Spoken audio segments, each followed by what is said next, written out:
Capítulo 3. A dádiva da verdade. Ei, querida, posso mijar no teu rabo? Eu estava horrorizado. Enquanto o meu amigo gritava esta frase a todas as raparigas atraentes que chegavam a menos de 2 metros de nós. Correu o ano 2006.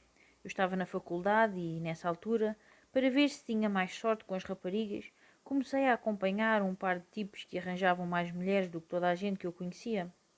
Eu era jovem, ingênuo, carente e ainda via os relacionamentos em termos de performance. A ideia era sair com eles, em gatatões, estudar o que eles diziam às mulheres e depois imitá-los para ser igualmente bem-sucedido. É aqui que entra o meu amigo Matt e o posso mijar no teu rabo? O Matt era o tipo que conheci através de um amigo com quem me dei por pouco tempo, mas a sua reputação era subejamente conhecida. Pertencia a uma banda de rock, tinha tatuagens nos braços e comia raparigas como se fosse um emprego em part-time. Eu conhecera-o por acaso 1 ou 2 semanas antes e esta era a primeira vez que saía com ele uma noite inteira.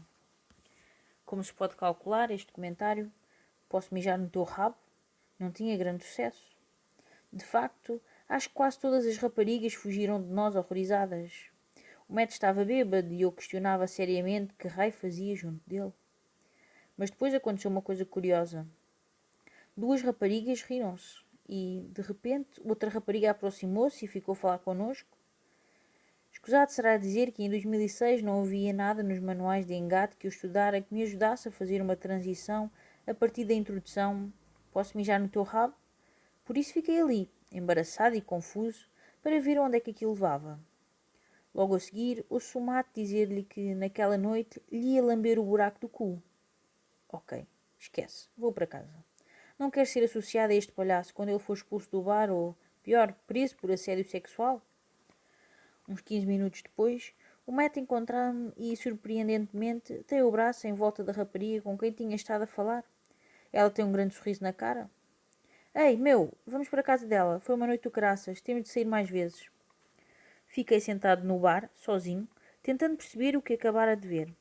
Não fazia sentido e contrariava tudo o que eu soubera sobre as mulheres ao longo de toda a minha vida. Até aos dias de hoje, esta foi uma das noites mais revolucionárias para o meu entendimento da atração. Quer isto dizer que aprendi que posso mijar no teu rabo? É a coisa mais correta a dizer? Não. De facto, continuo a achar que é uma coisa bastante horrível para se dizer. E, em perspectiva, posso afirmar que o meu amigo Matt era muito narcisista. O que aprendi, porém, foi que, diga-se o que se disser a uma mulher, a intenção e as implicações de porquê dizê-lo são muito mais poderosos do que as palavras. Pode dizer a coisa mais desastrada e grosseira, ou cómica, dependendo da perspectiva, a uma mulher, mas se a subcomunicação for tanto me faz que rias ou fujas horrorizada. Isto é o que eu sou, é pegar ou largar. Está a comunicar um nível baixíssimo de investimento e um nível de vulnerabilidade incrivelmente alto. Isto significa que dizer coisas grotescas às mulheres apenas para se divertir vai proporcionar-lhes umas quecas? Nem sempre, nem muitas vezes, mas podia ser pior. Significa que deve andar por aí a dizer coisas desse género? Fingir até que seja verdade, recorrendo a estas e outras frases ofensivas? Bem, na verdade não. Sabe porquê? A maioria dos homens pode identificar-se com a ideia de tentar enganar uma mulher sem parecer que está a tentar.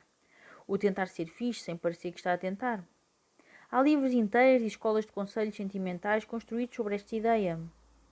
Andar atrás de uma mulher sem realmente a deixar saber que está interessado nela.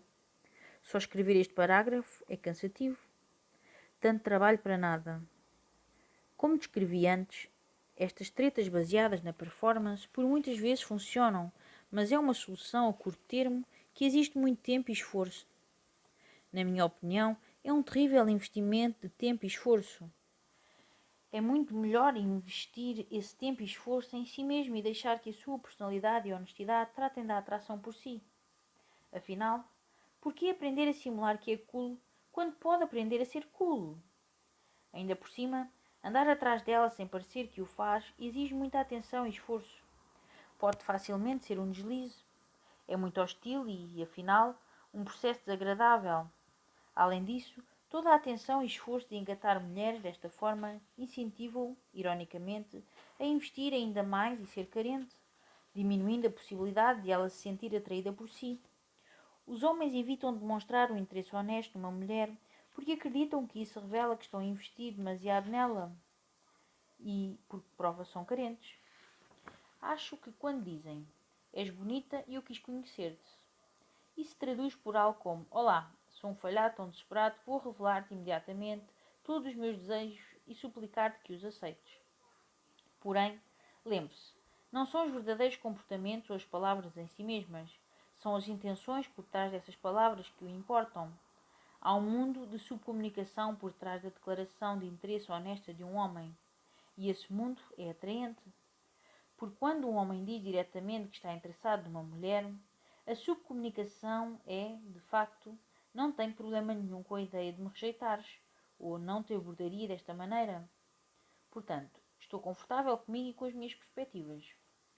Pense nisto. Se um tipo não estivesse confortável com a perspectiva de uma mulher o rejeitar, não teria sido honesto. Na verdade, teria fingido que não estava interessado nela. O facto de ele exprimir honestamente as suas intenções, de pôr as cartas na mesa, mostrando-se imediatamente vulnerável, na verdade subcomunica não carência e atratividade e, ainda por cima, mostra desejo por ela, o que a vai entusiasmar. Lembre-se, o que diz não importa, o que importa é porque o diz. Sempre, sem exceções. Pode ter a melhor frase de engate do mundo, mas se a disser porque está carente e desesperado por validação e aprovação das mulheres, ela senti-lo-á imediatamente. É por isso que usar frases de engate acaba por ser um processo fútil. Eu podia vender-lhe as melhores 100 coisas que já disse a mulheres, mas não posso vender-lhe as minhas intenções nem a minha confiança em mim próprio. Tenho de as desenvolver. E, quando isso acontecer, as frases que disser serão pessoais e congruentes consigo e com mais ninguém. A verdade vem sempre à superfície. Posso avançar já que na semana seguinte saí e disse: posso mijar no teu rabo? Às mulheres. Adivinha o que aconteceu? Nada. De facto, recebi uma série de olhares esquisitos e repugnados e nem uma gargalhada. Isto porque o disse em busca de uma reação. Mais uma vez estava muito investido na forma como as mulheres iam reagir. Só que na altura não o percebi. Não importava o que dizia ou não dizia, se ao dizê-lo demonstrasse que me preocupava demasiado com a reação delas, nunca funcionaria. Passava por maluco e as mulheres evitavam como se tivesse gonorreia na cara. Isto porque a verdade vem sempre à superfície. Não pode fingir vulnerabilidade e não pode fingir honestidade. Pela sua própria definição, é impossível. Os conselhos de namoro fornecidos aos homens dão pouco crédito às mulheres a este respeito.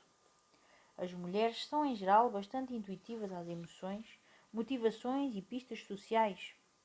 Podemos achar que somos espertos quando arranjamos uma frase gira para abordar uma mulher, pensando que ela não faz a menor ideia de que, secretamente, estamos a atirar-nos a ela. Mas ela sabe. Elas sabem sempre. E nem é muito difícil. E não só sabe que estamos a atirar-nos a ela, como o facto de termos de engendrar frases e histórias falsas para iniciar uma conversa com ela, seja ou não conscientemente, mostra-lhe que estamos a investir altamente e não somos de facto um homem atraente. Não pode continuar a simular que não é carente nem por mais um minuto.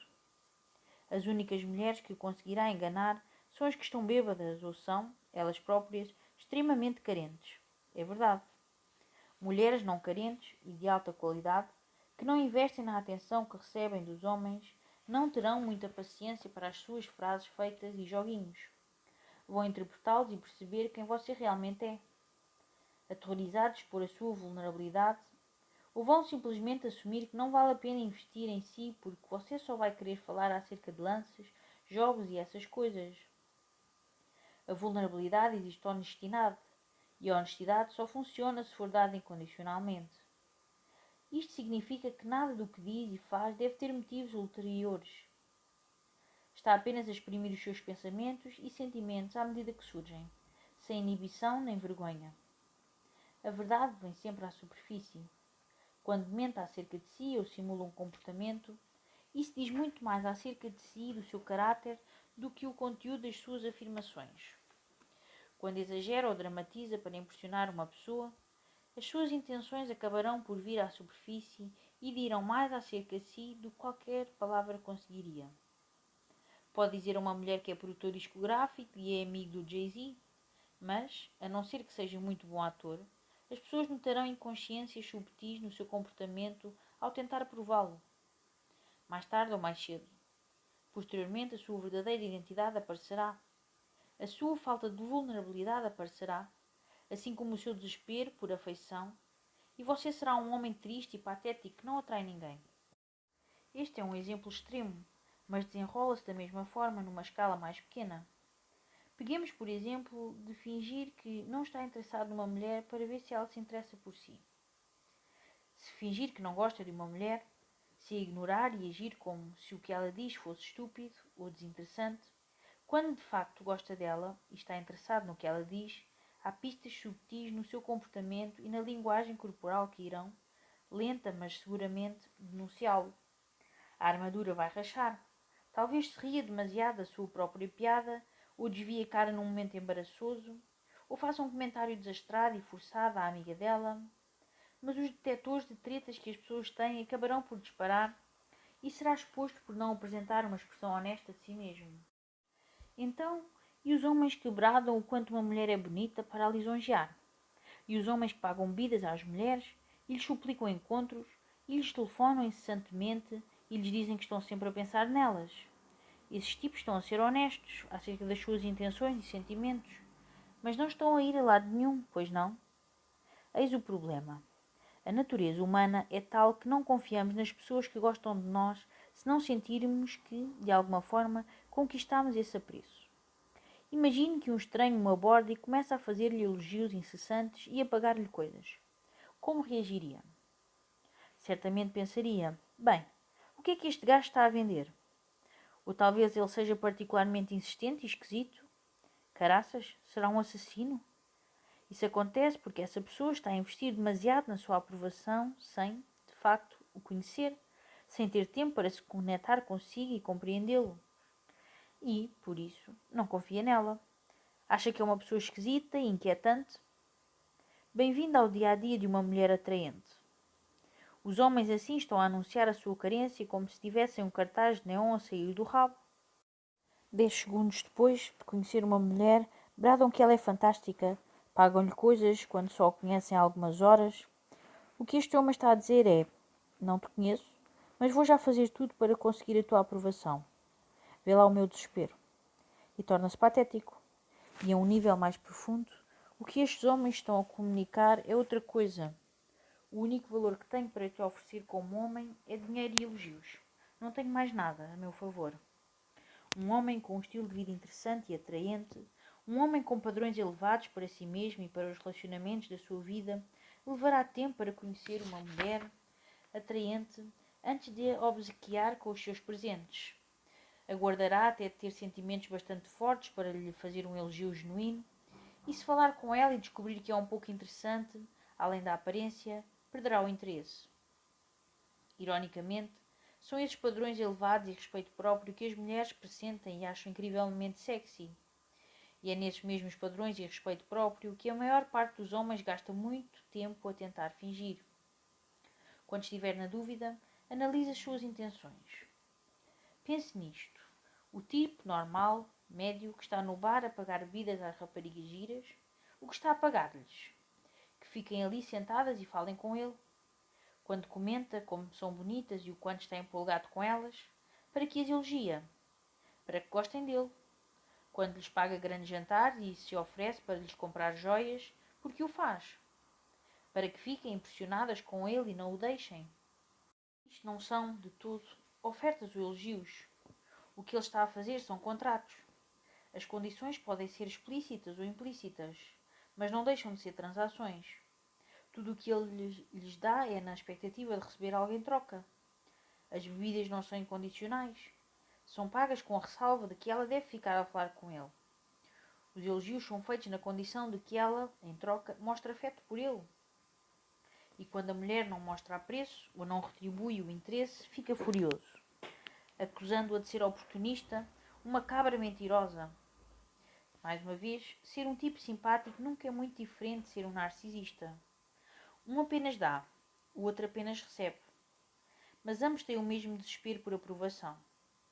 Esta é uma forma subtil de manipulação e, por isso, profundamente desonesta.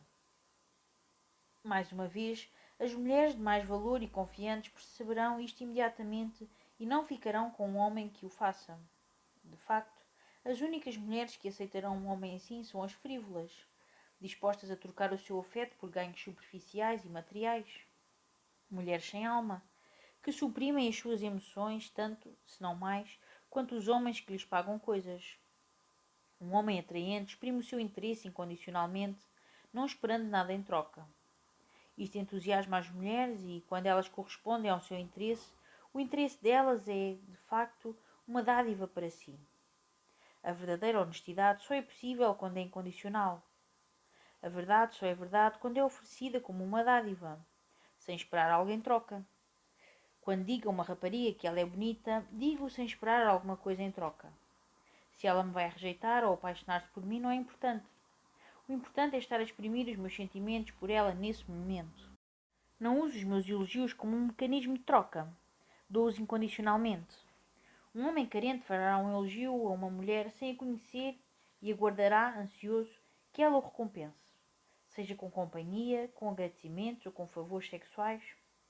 Só faço elogios quando estou honestamente inspirado para os fazer, e normalmente depois de já conhecer a mulher e de lhe mostrar que estou disposto a discordar dela, a ser rejeitado por ela e a afastar-me dela, se for o caso disso. Esta disponibilidade para me afastar dela e esta capacidade de não aceitar algo em troca é o que dá tanto valor ao meu interesse genuíno. Quando um homem faz um elogio sem esperar nada em troca, trata-se de uma verdadeira dádiva, um pedaço da sua vulnerabilidade e tem um resultado muito mais poderoso. E este elogio honesto inspira as mulheres a investirem mais. Paradoxalmente, não procurar investimento por parte dela vai inspirá-la a investir muito mais em si. As mulheres bonitas são muitas vezes elogiadas pela sua aparência e 99% desses elogios são feitos por carência, por alguma idealização do que ela é e do que pode fazer por ele. As mulheres bonitas foram condicionadas durante a maior parte das suas vidas a saberem quando um homem está a ser genuíno ou não, quando o elogio é uma dádiva ou um instrumento de troca. E quando é uma dádiva, quando é honesto, ela reconhece e aprecia um homem que genuinamente a valoriza. Estes homens são raros. As mulheres também são pessoas. Eu sei que é uma ideia radical. E, como pessoas, todos valorizamos aqueles que genuinamente nos valorizam, sem esperar nada em troca. O maior afrodisíaco do mundo é alguém que gosta de nós, que gosta genuinamente de nós. O desejo de uma mulher é ser desejada, mas tem de ser um desejo genuíno. Não pode ser um desejo do género: vou querer-te desde que me alimentes o ego e impressiones os meus colegas. A questão é que o apreço genuíno e sem condições anexas é raro neste mundo, particularmente por parte dos homens. As mulheres valorizam isto e investem no homem raro que pode mostrar-lhes a sua vulnerabilidade. Eis o teste decisivo. Olhe para as suas ações e palavras quando está junto de mulheres e analise as intenções por trás delas. Estas intenções falam sempre 10 vezes mais alto do que as suas verdadeiras palavras. O que dizem? Se pagou uma bebida a uma rapariga para que ela não vá falar com outra pessoa, o que diz essa intenção acerca de si? Diz que estava a investir excessivamente nela e se comportou de uma maneira que não é atraente. Se contou uma história a uma rapariga para a impressionar e fazê-la gostar de si, o que é que essa intenção diz acerca de si? Diz que estava a investir excessivamente nela e se comportou de uma maneira que não é atraente. Se convidou uma mulher para um restaurante com o objetivo de a impressionar com o seu dinheiro, o que é que essa intenção diz acerca de si? Que investiu excessivamente nela e se comportou de uma maneira que não é atraente. Um homem que sente que precisa de comprar ou roubar a atenção ou o afeto de uma mulher através de entretenimento, dinheiro ou superficialidades, é um homem que não confia na sua identidade e não é genuinamente atraente. Devo acrescentar que estas não são afirmações de tudo ou nada. Repare, todos queremos que as pessoas gostem de nós e todos gostamos de impressionar os outros. Todos precisamos, por vezes, de validação. Todos fazemos coisas até um certo ponto. É impossível ser total e permanentemente não carente. Mas a carência é relativa. É por isso que digo que se trata de investir menos nas percepções dos outros em vez de não investir nas percepções dos outros. É uma diferença importante. Não estou a aconselhar que seja um sociopata sem coração. Na verdade, é precisamente o contrário. Porque, quanto mais investir em si próprio, mais livre se tornará para se importar com quem está à sua volta, sem procurar alguém em troca. Um homem que seja carente e que não invista em si mesmo, acaba por apenas ser capaz de interações superficiais, porque o seu limite para a vulnerabilidade é muito baixo. É impossível ser completamente destituído de investimento nas outras pessoas. É assim que somos programados, mas é sempre possível investir mais em si e importar-se mais consigo. Estabelecer limites. Mas oferecer honestidade incondicional não tem a ver apenas com elogios e apreço. A honestidade incondicional, por vezes, também pode ser brutal e cruel. E, curiosamente, a honestidade brutal e raivosa pode excitar uma mulher tanto quanto o elogio mais genuíno. Novamente, a questão não é o que se diz, mas a intenção e a subcomunicação subjacente. Quando está disposto a interromper uma mulher e dizer-lhe quando sente que ela está a ser incorreta. Quando deseja dizer a uma mulher o que vai ou não vai tolerar na sua vida. Isto comunica-lhe os mais poderosos elementos de atração, muito mais poderosos do que um jogo ou história para entreter. Por isso, é muito possível irritar uma mulher e ao mesmo tempo excitá-la. Qualquer homem experiente com mulher já passou por isto. Se uma mulher bonita diz algo que um homem carente acha ofensivo, ele vai ignorar, mudar de assunto ou esconder os seus verdadeiros sentimentos. Caramba! Até pode fingir que concorda com ela, por medo de a aborrecer. Mas um homem não carente vai dizer-lhe que ela acabou de ser ofensiva. Independentemente de qual seja o resultado, não vai ser um velhaco acerca disso. Vai simplesmente desenhar uma linha na areia. Não gosto destas coisas. E ela pode escolher se a ultrapassa ou não. Os homens narcisistas muitas vezes interpretam isto, erradamente, como um livre trânsito para dizerem às pessoas que elas estão sempre erradas, ou para, basicamente, fazerem o que querem sem prestar atenção aos sentimentos dos outros. Trata-se de uma sobrecompensação e, na verdade, do comportamento de alguém que está a investir excessivamente e é validado pelas reações de quem o rodeia. Um homem não carente não procura impor-se nas fronteiras dos outros. Está apenas interessado em manter as suas próprias fronteiras enquanto respeita as dos outros. A não carência significa que se respeita a si e aos outros. A carência significa que apenas respeita os outros. A diferença é que, se uma mulher diz algo ofensivo, um homem narcisista irá repreendê-la e tentar que ela mude de opinião, enquanto um homem não carente vai simplesmente deixar claro que acha ofensivo o que ela disse e que não o tolerará novamente. A forma como ela reagirá é escolha dela. Se uma mulher insultar os amigos de um homem não carente, ele não hesitará em mandá-la parar e em defender aqueles de quem gosta. Se uma mulher disser que precisa de ir embora ao fim de 30 minutos, ele não vai tentar arranjar maneira de ela ficar ou se implicar-lhe que volte. Não vai gritar nem dar-lhe o sermão acerca das suas maneiras. Vai sorrir e dizer: prazer em conhecer-te, e deixá-la ir. Mantenha os seus limites e não quebre os dos outros. A maioria das questões ou problemas que os homens me enviam por e-mail, no fundo, envolvem uma dificuldade em manter os seus limites. Seja um encontro, uma mulher que não lhes devolve um telefonema, uma mulher que ridiculariza o emprego dele ou outra coisa qualquer. O seu problema é apenas não ter a coragem de lhe dizer o que está disposto a aceitar e a não aceitar nos seus relacionamentos. Tipicamente, é algo do género. Ela gostou mesmo de mim e deu-me o número de telefone. Responde às minhas mensagens, mas quando tentei convidá-la para sair arranjou desculpas. Depois mandei-lhe mais algumas mensagens e ela disse que queria ver-me. Mas quando apareceu no segundo encontro chegou atrasada e disse que não podia demorar. Não me beijou. Agora está a enviar-lhe mensagens e ela responde. Mas não aceita um terceiro encontro. O que é que eu faço? Normalmente, este género de homem é obsessivo em relação aos jogos que as mulheres jogam, ou em lidar com os testes das mulheres. A resposta que lhes dou é sempre a mesma. Deixe claro desde o início que não tolerará jogos. E desse modo, não só as mulheres que atrai deixarão de fazer jogos, como deixará de atrair as mulheres que façam jogos. No exemplo acima, qual seria o meu plano de ação? Ter-lhe dito: avisa-me quando quiseres que nos encontremos. Se não estiveres interessada, tudo bem. Sim, era isso que lhe diria. Não de uma maneira dura, mas de uma maneira clara. Já disse coisas semelhantes a mulheres umas 5 ou 10 vezes. Todas, sem exceção, ficaram desconcertadas. Muitas vezes pedem imediatamente desculpa e dizem não ter tido más intenções. Curiosamente, a minha honestidade e disponibilidade absoluta para ser rejeitado ou para rejeitar demonstram que não sou eu carente e muitas vezes falo-as sentir-se mais atraídas por mim. E, algumas vezes, elas disseram: tens razão, não quero sair contigo. Exatamente com estas palavras. E não há problema. Certo, é doloroso de ouvir, mas há muitas coisas dolorosas na vida. Ultrapasse. É melhor assim.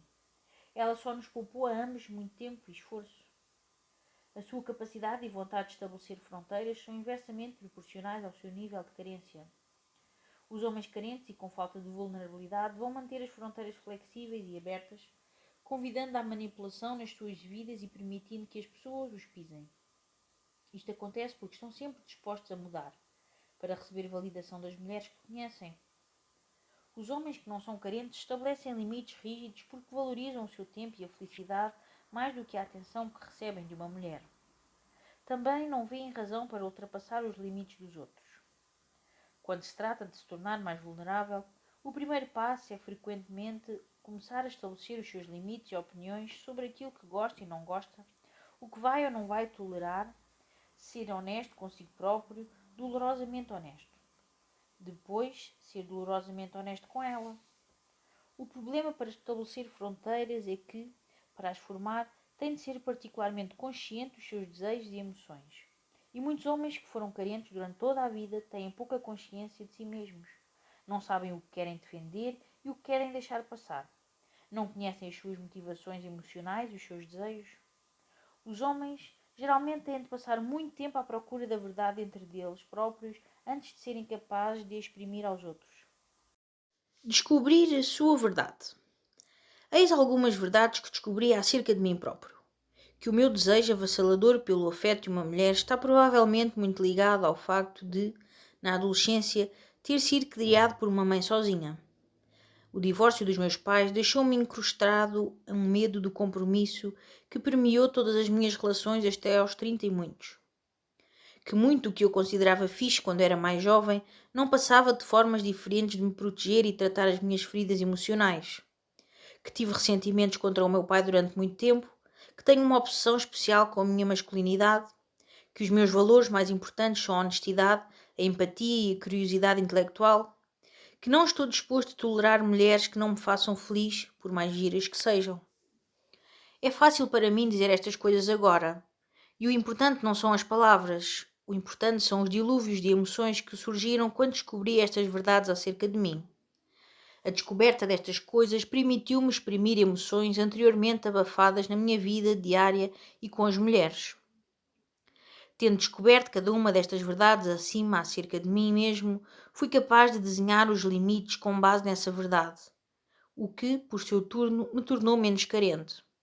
Por exemplo, quando comecei a sair, passei muito tempo a bater com a cabeça contra as paredes, tentando engatar as boas zonas em discotecas barulhentas. Bronzeado falso, mamas falsas, cabelo falso, personalidade falsa. Fosse pelo que fosse, não conseguia manter a atenção delas por tempo suficiente. Finalmente, depois de forçar as coisas e de desperdiçar mais tempo e esforço nestes lugares do que gosto de admitir, fui para casa com algumas delas. E, bem, é bastante decepcionante. O que descobri foi que não havia nada de objetivamente melhor ou mais interessante em relação a essas raparigas. A única coisa que parece atrair os homens para elas é o facto de parecerem mulheres que veem na televisão, em filmes e em pornografia. Não há nada genuinamente estimulante nelas, além do facto de serem vistas como símbolos de status. E andar atrás dela era algo nascido da minha carência e não de genuína honestidade. Levou-me alguns anos, mas finalmente percebi que andava a perseguir um símbolo de status, uma palmada nas costas. Basicamente, revivendo e redimindo todos os meus momentos de fracasso na escola secundária, quando as raparigas bonitas não me prestavam atenção. Não tinha nada a ver com mulheres, tinha tudo a ver comigo. Agora, quando conheço num desses sítios uma mulher que não me mostra qualquer profundidade de caráter, não faço qualquer esforço para a conhecer. O meu limite está estabelecido. Valorizo a curiosidade, a educação, a inteligência e a autenticidade. Também não valoriza a aparência falsa, como quilos de maquilhagem, bronzeamento, extensões no cabelo ou saias super justas. Ok, talvez valorize as saias justas. A ironia é que, como o limite está estabelecido, não invisto nessas mulheres e, em resultado, tenho mais atenção delas do que nunca. É importante ver as razões pelas quais investe excessivamente junto às mulheres e ter uma discussão honesta consigo mesmo acerca disso para tentar resolvê-lo. Por exemplo, talvez esteja a investir excessivamente junto de mulheres porque é virgem e inexperiente. Então precisa de perceber que ser inexperiente está a levá-lo a desvalorizar-se e a procurar validação. Se quiser ganhar experiência, tem de ficar confortável com a ideia de ser inexperiente e admitir essa insegurança. Ou talvez a sua namorada o tenha trocado por outro homem e se sinta amargo. Antes de poder desfazer a raiva que o leva a investir excessivamente, precisa de fazer as pazes com a razão da sua raiva e aceitar porque foi que a sua ex o deixou. Para mim, uma grande parte disto foi aceitar que, na verdade, eu tinha sido muito ingênuo e merdoso para a minha ex-namorada e poder perceber porque é que ela tinha querido deixar-me.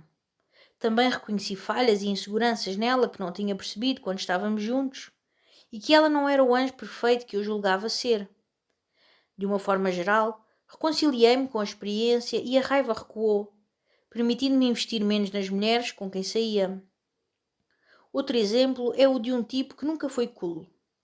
Talvez tenham gozado com ele durante todo o liceu, talvez os tipos populares da escola lhe disseram que era gay e lhe chamassem menina.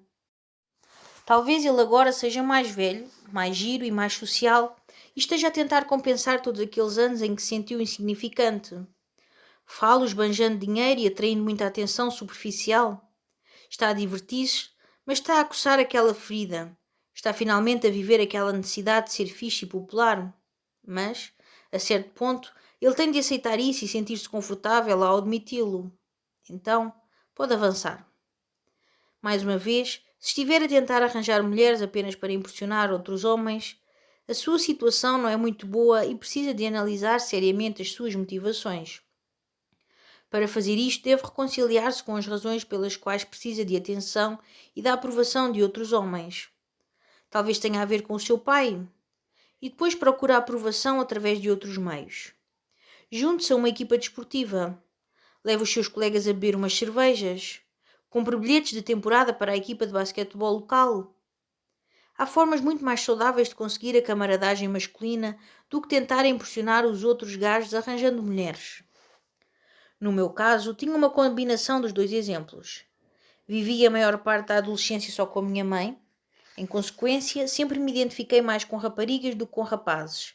E tive poucos amigos homens até chegar à vida adulta. Também nunca consegui identificar muito com eles. E, não tendo o meu pai muito presente, tanto física como emocionalmente, fui levada a procurar inconsistentemente muita aprovação de outros homens. Se adicionarmos aqui o facto de que era a minha namorada há 4 anos me ter deixado, eu tinha muita raiva em relação às mulheres. Combinemos as duas coisas e temos a receita perfeita para um homem carente que optou pelo narcisismo a fim de sobrecompensar e se tornar um engatatão. Reconhecer e aceitar estas verdades foi a única coisa que me permitiu resolver e abandonar muito do meu investimento e carência pela aprovação das mulheres. Tive de me reconciliar com essas falhas dentro de mim próprio, antes de poder finalmente atrair com consistência mulheres fantásticas para a minha vida. Assim que a minha necessidade de impressionar outros homens se dissipou, também se dissipou o meu investimento na opinião que uma rapariga bêbada num bar teria de mim. Assim que libertei alguma da minha raiva em relação à minha ex, alguma da minha necessidade de fornicar tudo o que mexesse desapareceu. Em consequência, passei a investir menos e a ser menos afetado pelas atitudes das mulheres à minha volta, o que, por seu turno, me tornou mais atraente para elas. Como se por magia e com menos esforço, comecei a atrair mulheres muito mais bonitas e interessantes. E como sei isto? Foi óbvio. A minha aparência não mudou, vestia-me da mesma maneira, ia às mesmas festas e bares, mas de repente as mulheres abordavam-me. Via cada vez mais mulheres bonitas a sorrirem-me e a olharem para mim. A minha aparência exterior tinha mudado um pouco, mas a minha disposição interior mudara completamente. Os meus comportamentos exteriores não tardaram a acompanhar esta mudança. Procurar a verdade dentro de si mesmo é um progresso a longo prazo. Podia escrever-se um livro inteiro só sobre este tema, mas garanto que tem algumas verdades muito incrustadas que estão atualmente a causar-lhe um investimento demasiado pesado na forma como as mulheres o tratam. Se sentir que tem alguns problemas emocionais sérios, ou se acredita que, por alguma razão, está a basear demasiado a sua identidade na forma como as mulheres lhe reagem, recomendo terapia.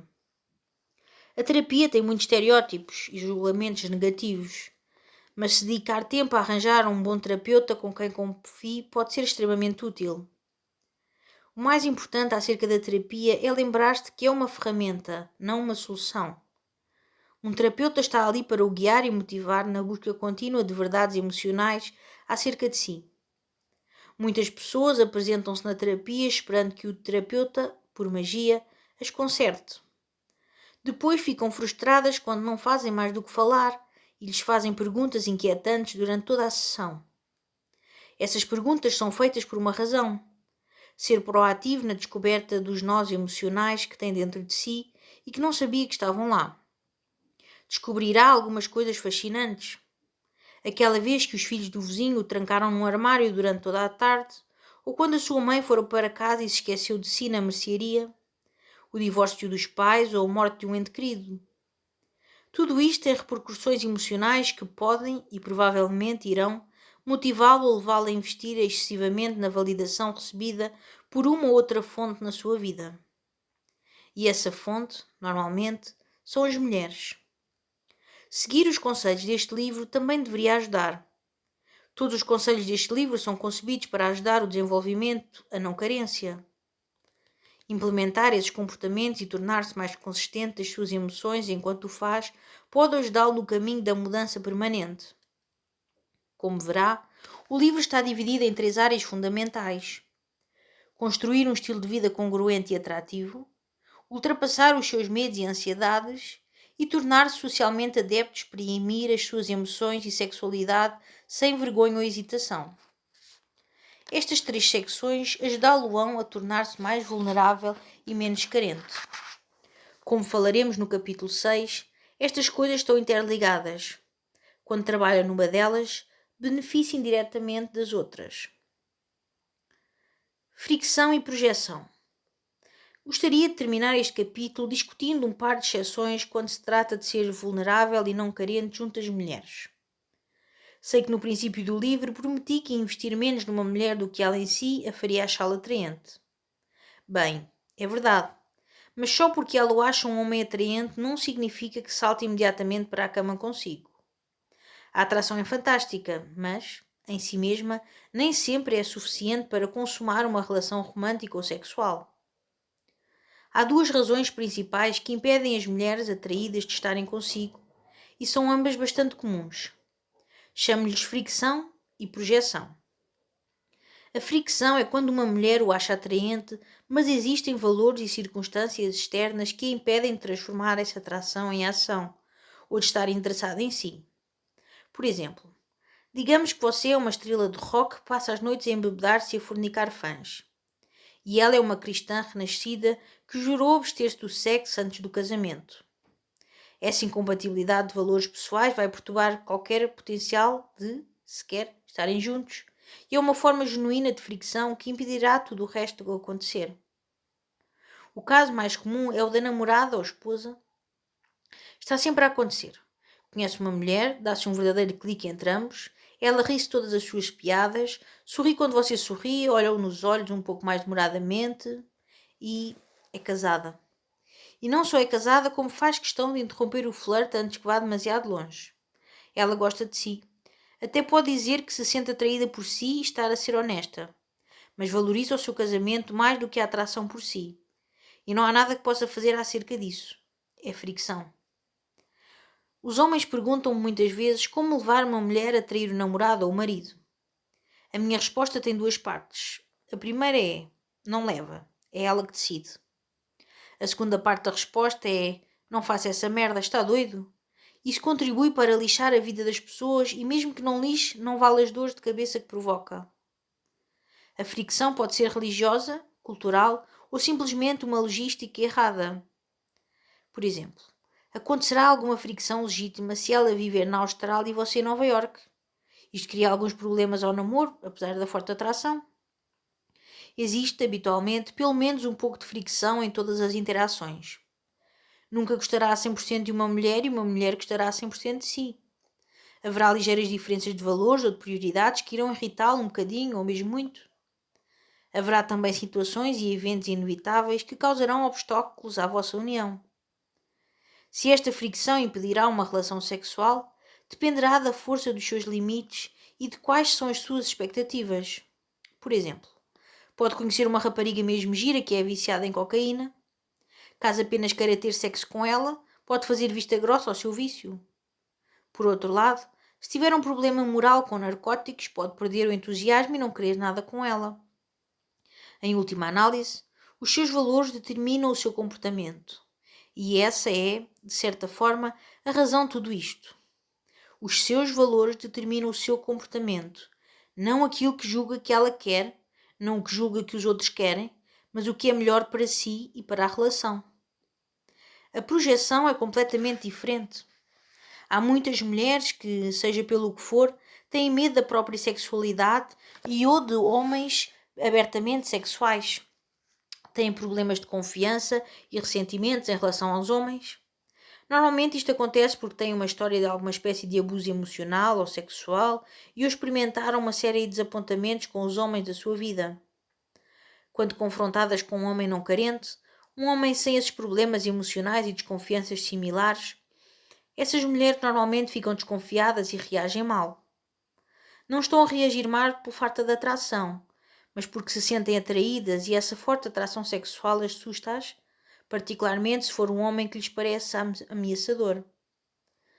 A sua visão da sexualidade masculina é negativa e quando são confrontadas com um homem honesto e atraente, vão atacá-lo e tentar destruí-lo.